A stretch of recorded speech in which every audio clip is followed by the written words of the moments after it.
Hi, in this video, we are going to learn one of the most critical and important topic of the cybersecurity or system administration. Then OpenSSL, you heard about it, and how encryption work, how OpenSSL work in the IT environment when you are accessing any website, how it work at the backend. So all these things we are going to learn in this lab. Please watch this video carefully till the end so that you will get a proper idea of OpenSSL. So guys, this video we will try to understand the encryption with OpenSSL. You will learn the fundamental of encryption using OpenSSL, used to secure communication and data protection, used in real world application like online banking and messaging. So when you are trying to reach to the any website, it uses the HTTPS protocol. Yes is nothing but the secure layer. So it uses the SSL or TLS protocol to reach to the particular server securely. So you heard about that HTTP is not secured, HTTPS is more secured because it uses the SSL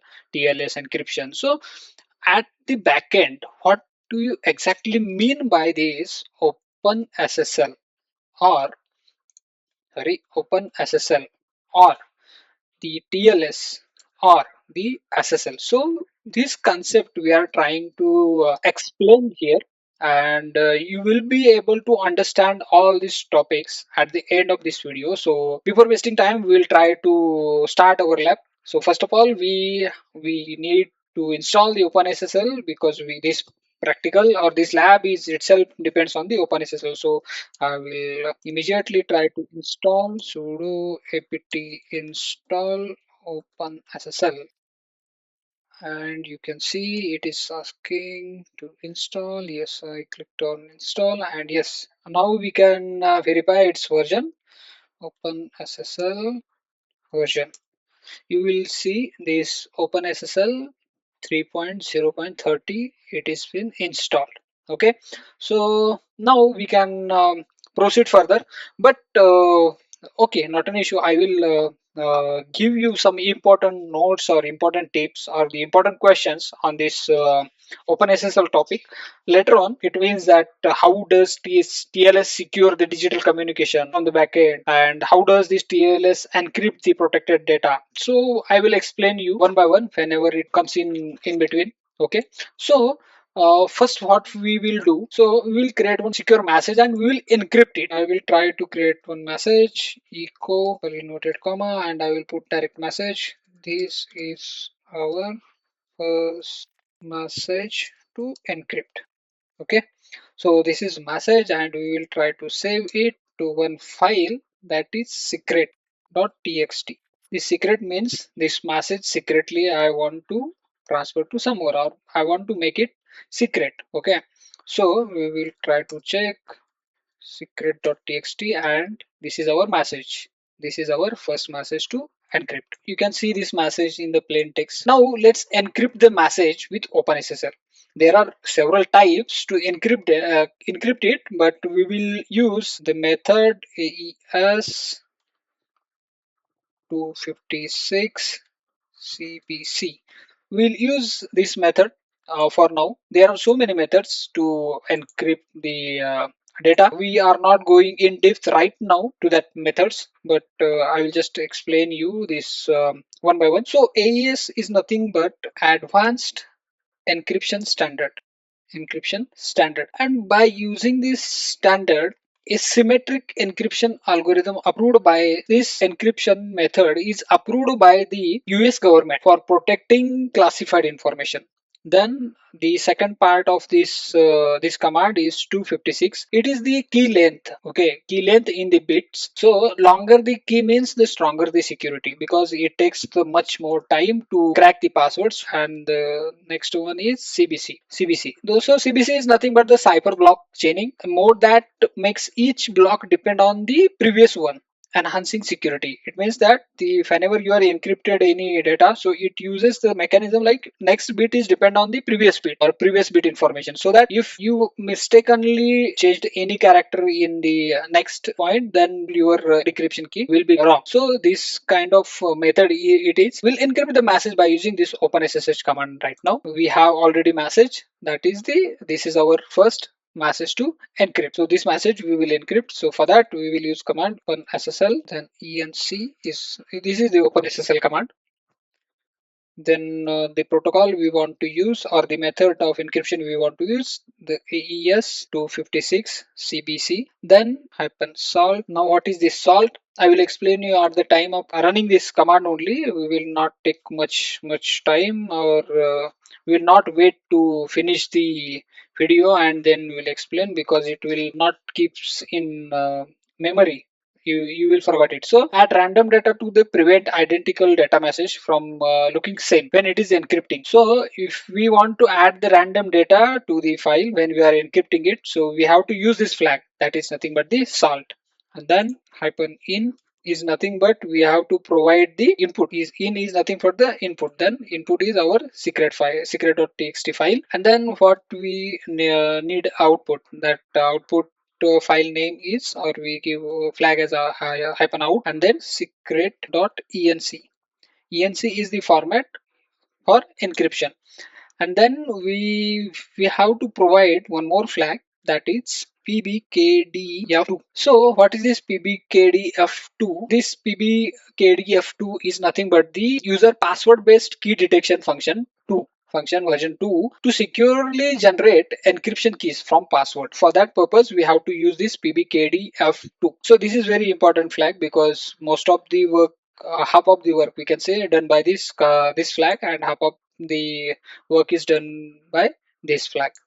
Okay, so I will try to hit enter, and now I have to provide the password, because we are encrypting a file, this secret.txt, we are encrypting it, and we should have some password to decrypt this key again. So we have to provide any password, and remember we have to remember this password. I will provide simply password as a password in capital P. Again it will ask to verify PASSWORD P capital. Okay, and yes, our encryption is done. If we check here, you can see the secret.enc, this file is created. So it means that OpenSSL encrypted our secret.txt by using AES 256 CBC method and PBKDF2 method with hyphen salt, means adding the number of characters or number of random data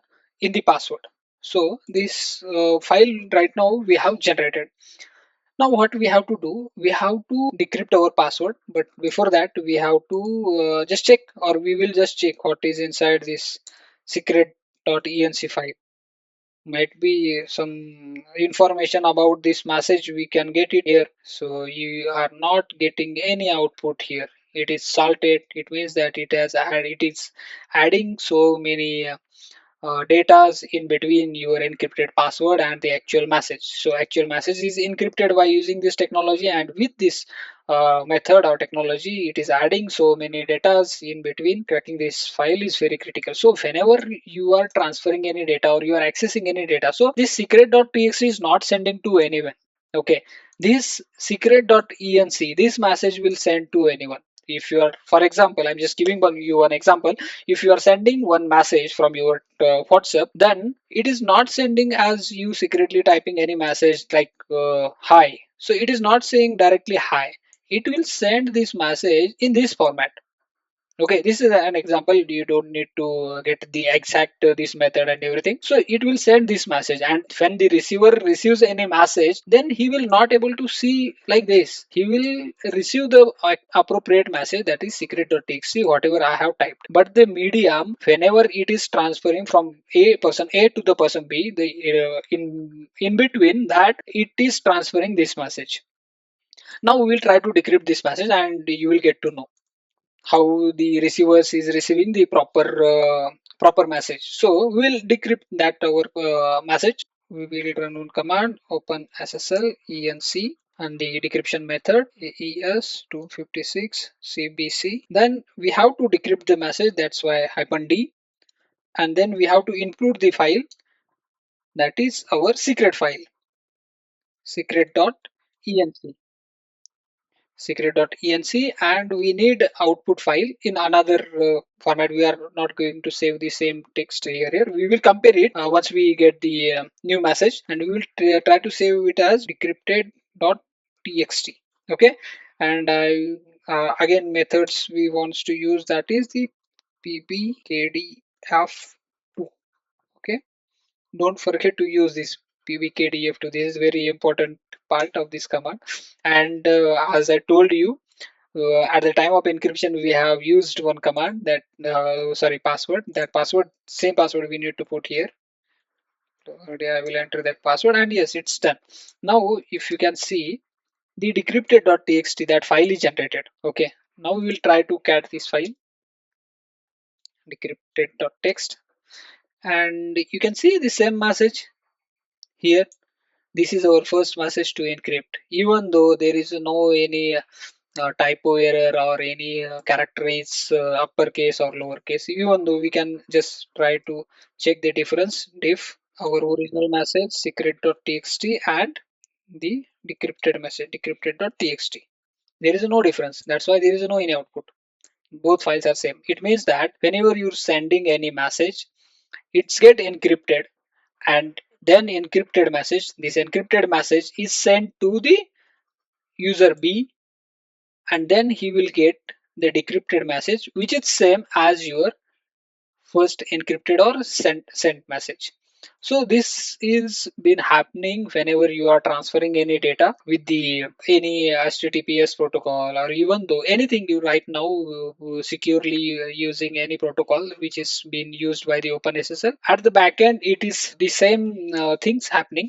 It is how it is accessing it. So understanding the importance of this key management. Without proper key management, even the strongest encryption becomes useless. Because if you are not using any standard password, or any you are using any foolish password, then this encryption will not do anything, because anyone can get the get crack your message or decrypt your message very easily. So what we learn from this concept, so, or the OpenSSL, though the summary of this video is that you should store your encryption keys securely, because it's more important to crack the password or decrypt the password. Also use strong and unique password for the encryption, so no one can crack it. And in enterprise environment, keys are frequently routed, because no one knows how smart hackers are. So we have to be very smart, and we have to change the password randomly. We don't have to keep the same password for the longer time. I hope you enjoyed this video, and try to share this video with your friends so that they can also get a chance to upgrade their skill set.